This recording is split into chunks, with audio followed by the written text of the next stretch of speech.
Thank you very much, and very nice to see you all. And Mr. President, let me welcome you again for this unprecedented second state visit.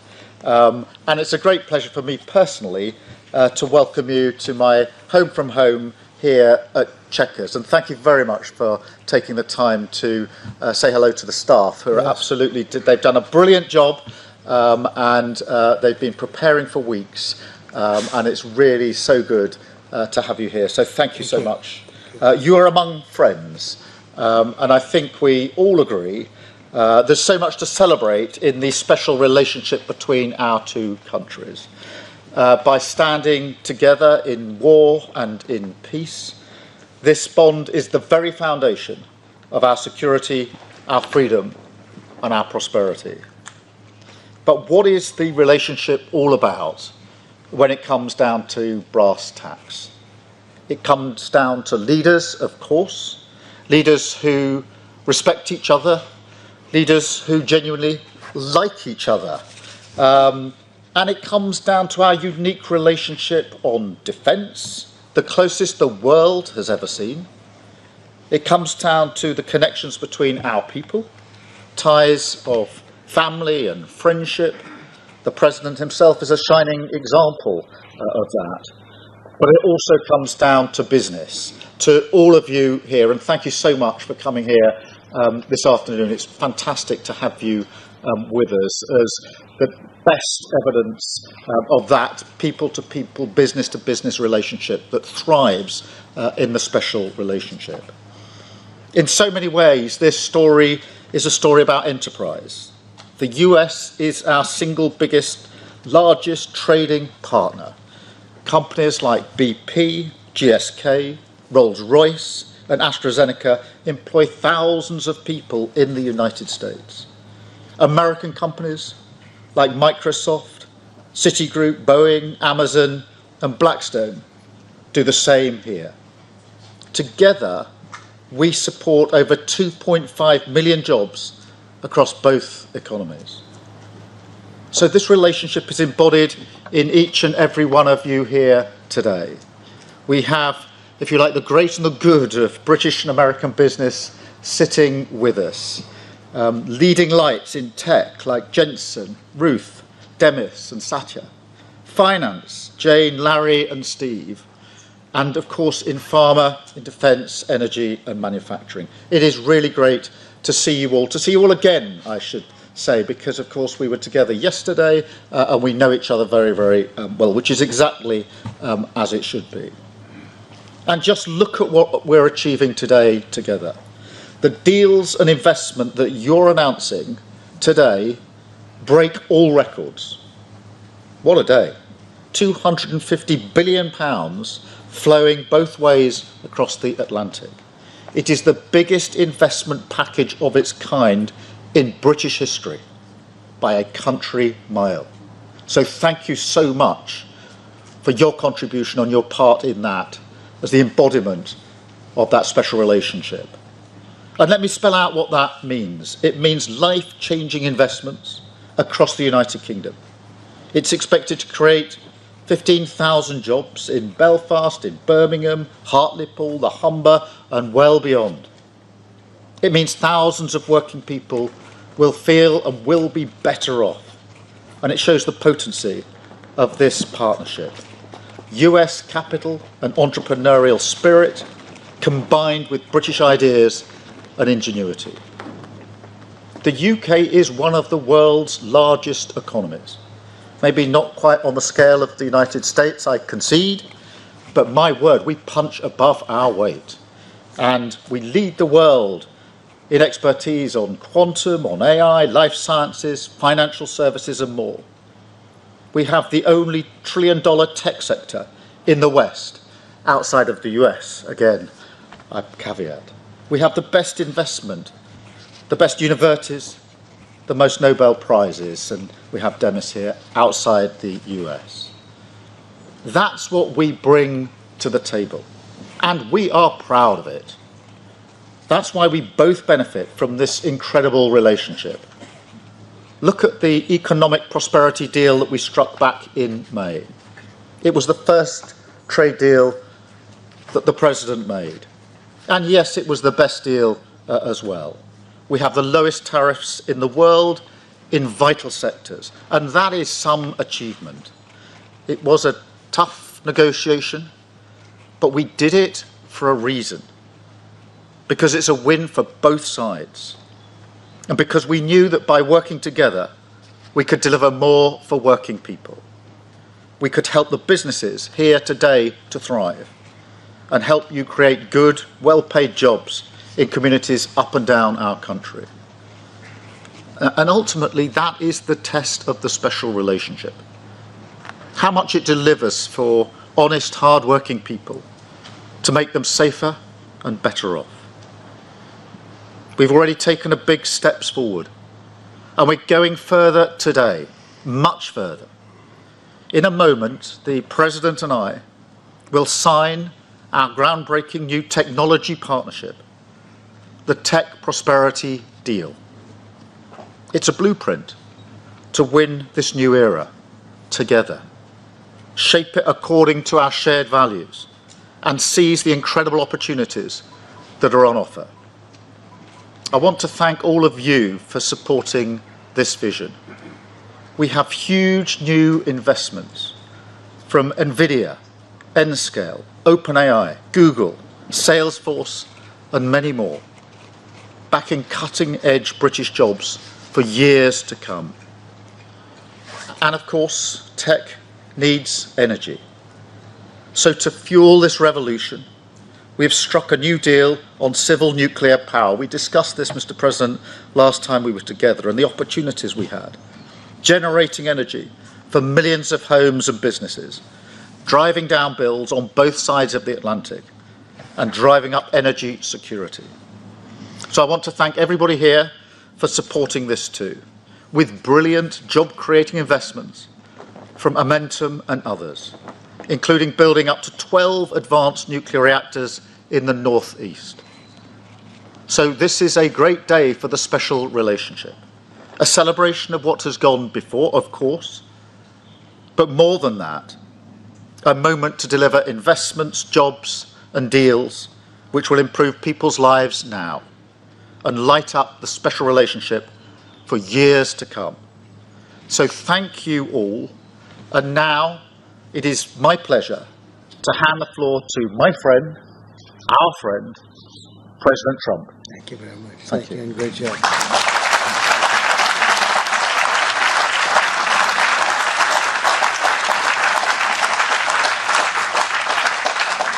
Well, this is a very distinguished group.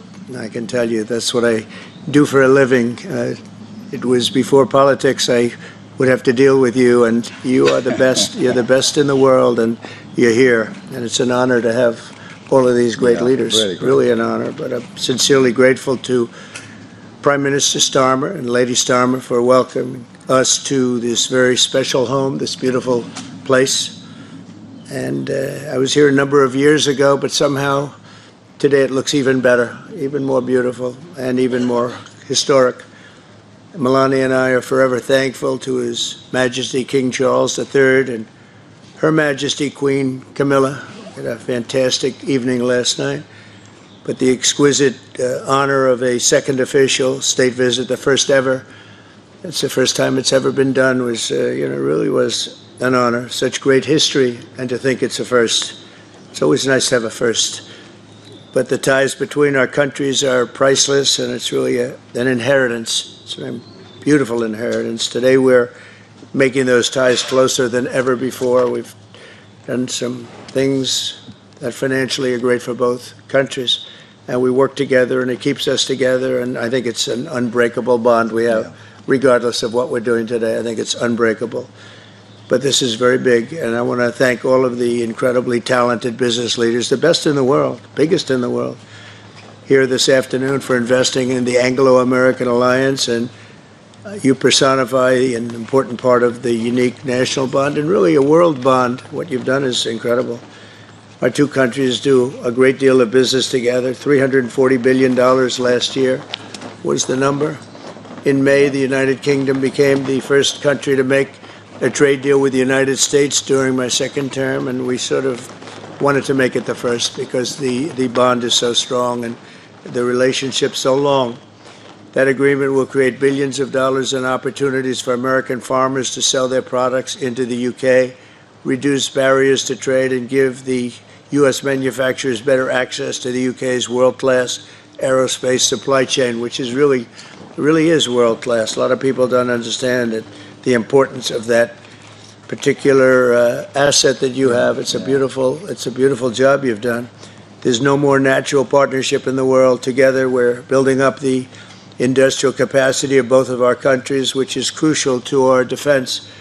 And we work so well together in defense. I met so many of the leaders of your defending group, and many of them I've known by name, but now I know them pretty well. We had some very good meetings today and yesterday. So we're taking the next logical step with a historic agreement on science and technology partnerships, and this will create new government, academic, and private sector cooperation in areas such as AI, which is taking over the world. I'm looking at you guys. You're taking over the world, Jensen. I don't know what you're doing here. I hope you're right. All I can say is we both hope you're right. But it's pretty amazing. Quantum computing, fusion, 6G, and civil nuclear energy, and align our nations through the approach of centered deregulation and innovation. And we're going to have a lot of deregulation and a tremendous amount of innovation. It's just happening. But this new accord is already helping spur a massive wave of private sector deals worth over $350 billion alone, headlined by a $136 billion from Blackstone. That's very nice. Steve, thank you. That's why you have that location, I think. It's considered the best seat of the year. Yours is pretty good too, Jensen. That's good. That's great, Steve. You know what you're doing better than anybody. American company X Energy and British company Centrica has been announcing, and really for a long while they've been talking about this deal, the deployment of modular nuclear reactors across the UK, all across the UK. It's been in the wind for a couple of years, and now we're getting it done, generating more than $50 billion in economic value, creating up to 2,500 jobs, and powering 1.5 million homes. That's a lot of homes. 7 decades after British genius Alan Turing pioneered the field, this agreement will also help America and our British allies dominate the future of artificial intelligence. You need the energy. You have to have the energy. That's one thing I learned very quickly. They need a lot of electricity. In the United States, you need double what we have right now just to maintain that fight. We're right now, and I want to say, leading China and the world by a lot in AI, a lot. And we're creating tremendous amounts of energy and letting you create your own electricity in many, many cases. And we're giving you very rapid approvals. We're getting them approvals like they've never seen before. They used to wait 15 and 20 years to be rejected. Now they wait 2 weeks or 3 weeks to be accepted. That's a pretty big difference. And at the same time, we always have the environment in mind, but we move them along. But we're committed to ensuring that you have secure and reliable sources of American AI and quantum technology. We intend to always be the UK's strongest, closest, and most trusted business partner. Very important to us. The relationship is very important. 1 year ago, our country was in serious trouble. The King of Saudi Arabia, a great gentleman, you all know him. He said, "Sir, your country was dead 1 year ago, and now you have the hottest country anywhere in the world," and it's true.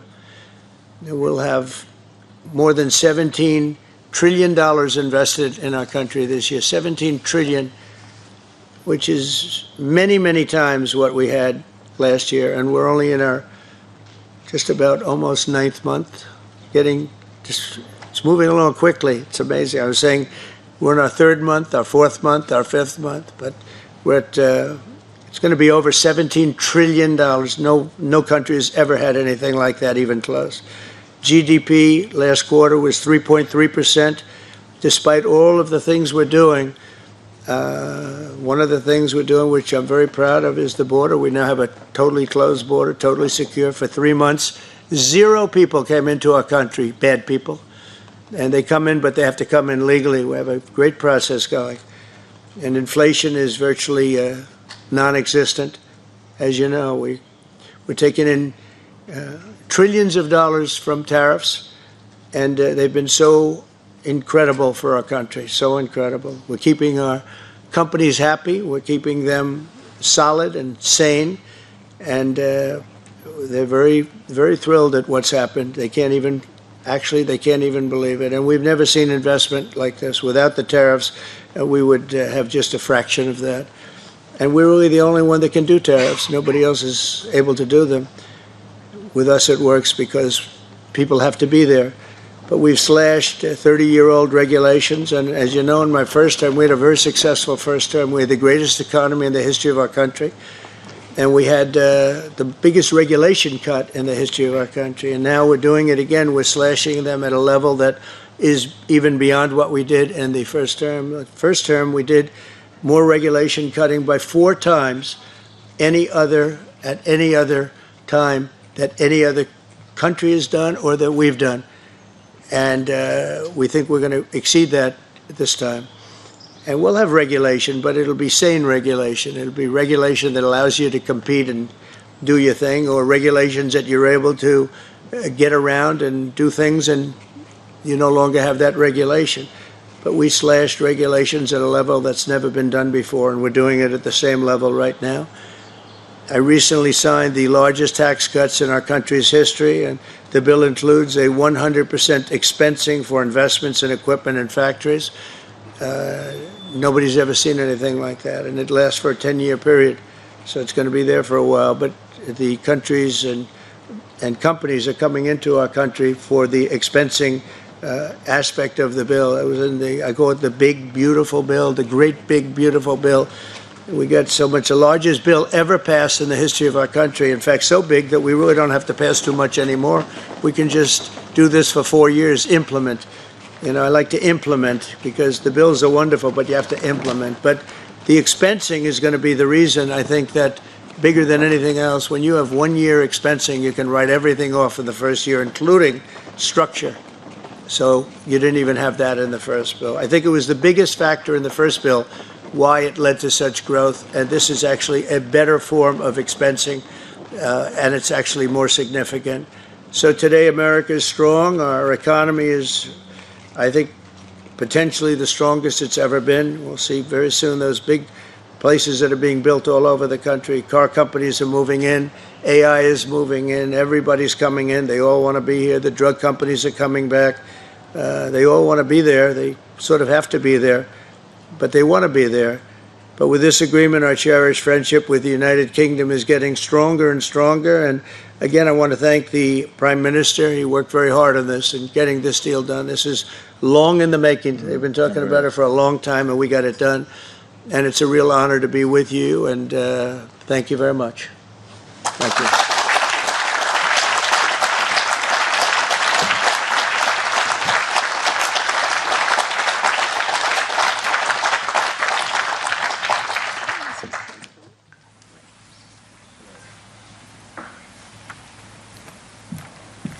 Did I sign this, Howard? Where's Scott? Did I sign this? Are you sure, Scott? If the deal's no good, I'm blaming you, Scott. That'd be great. It's a great honor.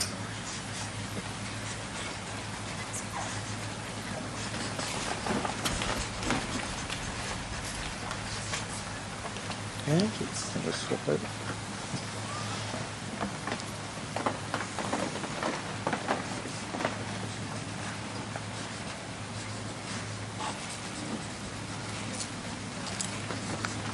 Okay, hold that up. Yeah.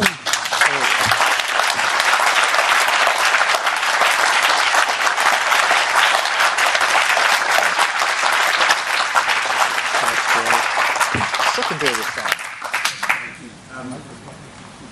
Mr. President, Mr. Prime Minister, we're now going to take some contributions from our distinguished guests from the business community, starting with Sir Demis Hassabis, the co-founder and CEO of DeepMind. Thanks, Varun. It's a huge pleasure and honour to be here today. And thank you, Mr. President and Prime Minister, for your fantastic leadership on the US-UK tech prosperity deal.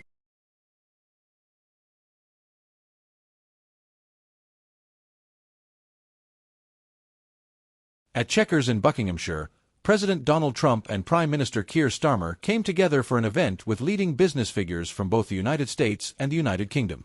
The occasion marked Trump's unprecedented second state visit and was framed as a celebration of the long-standing special relationship between the two countries. The Prime Minister welcomed the President warmly, describing the visit as a moment to showcase the strength of economic, defense, and cultural ties. He praised the efforts of staff who prepared the venue and emphasized that the relationship is not only political but also rooted in shared values, family connections, and business cooperation. He pointed to the presence of leaders from major sectors, technology, finance, energy, pharmaceuticals, and manufacturing, as proof of how broad and active the partnership has become. Starmer announced that record-breaking deals and investments worth £250 billion had been agreed, calling it the largest package of its kind in British history. The investments are expected to generate 15,000 jobs across the United Kingdom in cities such as Belfast, Birmingham, and Hartlepool. He credited American capital and entrepreneurial drive working hand-in-hand with British ideas and innovation, highlighting the UK's leadership in quantum research, artificial intelligence, financial services, and life sciences. The event also spotlighted a new tech prosperity deal between the two governments, setting out a framework for collaboration in AI, quantum computing, civil nuclear power, and advanced technologies.